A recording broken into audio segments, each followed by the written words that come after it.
Sydney, Australia is world-renowned for its New Year's Eve celebration. But can you imagine?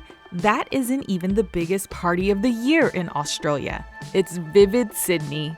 Every year, more than 2 million people from around the world flock to this 23-day festival of lights, music, and ideas.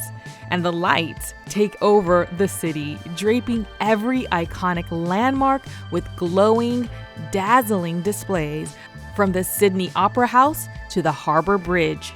Vivid Sydney turns the city into a neon wonderland with interactive light shows and experiences. Roam the botanical gardens to witness mesmerizing projections. And book your seat at performances and shows by top artists from around the world.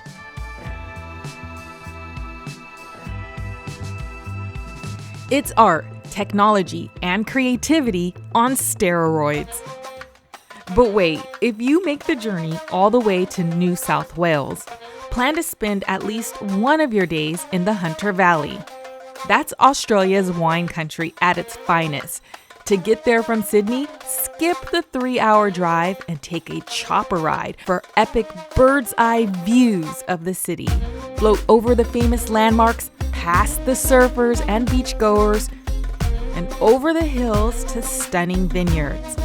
Touching down on the lawn celebrity style, right at the winery of your choice. Now it's wine time. Enjoy a tasting, roam the vineyards, and meet the winemakers. Sydney, Australia, any time of the year is a good idea, but planning your next trip during Vivid Sydney will make it one that you'll never forget. We've been cleared for landing.